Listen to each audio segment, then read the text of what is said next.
Assalamualaikum warahmatullahi wabarakatuh.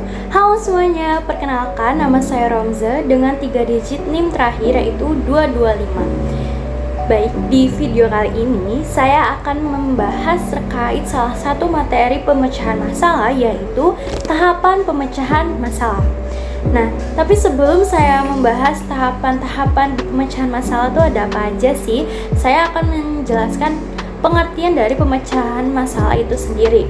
Jadi menurut Saad atau Gani, pemecahan masalah adalah suatu proses yang perlu dilaksanakan agar penyelesaian tertentu dari sebuah masalah yang mungkin tidak dapat dengan segera. Nah, lalu apa aja sih tahapan-tahapan dari pemecahan masalah? Jadi, menurut Polya, ada 4 tahapan pemecahan masalah. Yang pertama adalah memahami masalah atau understand the problem. Di tahapan pertama ini, yaitu siswa perlu mengidentifikasi informasi apa saja yang diketahui di masalah. Informasi penting yang diketahui di masalah itu apa aja? Perlu tahu di memahami masalah ini. Lalu setelah kita memahami masalah yang diberikan, selanjutnya yaitu tahapan yang kedua adalah membuat rencana atau devise a plan. Di tahapan membuat rencana ini itu kita menentukan membuat rencana apa aja nih strategi yang dapat kita gunakan, menentukan strategi yang dapat digunakan. Nah, kebetulan strategi di pemecahan masalah itu banyak banget teman-teman. Misalnya itu ada menebak, lalu mengidentifikasi pola, lalu mensketsa gambar atau membuat tabel dan lain-lain. Nah, dari banyaknya strategi yang ada, kita perlu menentukan yang sesuai dengan masalah yang diberikan itu yang mana yang dapat digunakan. Lalu setelah kita membuat rencana nih, kita melaksanakan rencananya atau carry out the plan.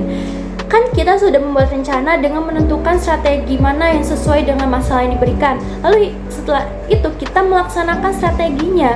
Setelah kita melaksanakan strateginya, kita kan dapat mengetahui penyelesaian masalah itu. Nah, tetapi pada umumnya di tahapan ini, di melaksanakan rencana, itu siswa perlu mempertahankan rencana yang sudah dibuat sebelumnya. Tetapi apabila semisal ya, kalau strategi atau rencana yang sudah dibuat sebelumnya itu tidak dapat menyelesaikan masalah tersebut, maka bisa menggunakan rencana atau cara lain. Lalu setelah kita melaksanakan rencana di tahap keempat, yaitu tahap terakhir, kita mengecek kembali atau looking back. Di sana, maksudnya di tahap ini kita perlu mengecek informasi penting, mengecek kembali informasi-informasi penting yang ada pada masalah itu. Lalu juga kita mengecek perhitungan yang terlibat yang ada di penyelesaian yang sudah kita laksanakan, lalu juga mempertimbangkan apakah solusinya itu logis atau tidak, dan mengecek, melihat alternatif penyelesaian yang lain. Dan juga kita perlu membaca pertanyaan atau masalahnya kembali. Apakah dari masalah yang sudah kita baca lalu kita selesaikan dengan strategi yang sudah kita buat itu tuh udah sesuai atau belum gitu. Nah, jadi ada 4 tahapan ya teman-teman di pemecahan masalah ini menurut Polya.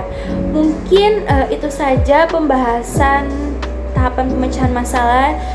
Semoga bermanfaat untuk kalian semua video ini. Kurang lebihnya mohon maaf. Wassalamualaikum warahmatullahi wabarakatuh.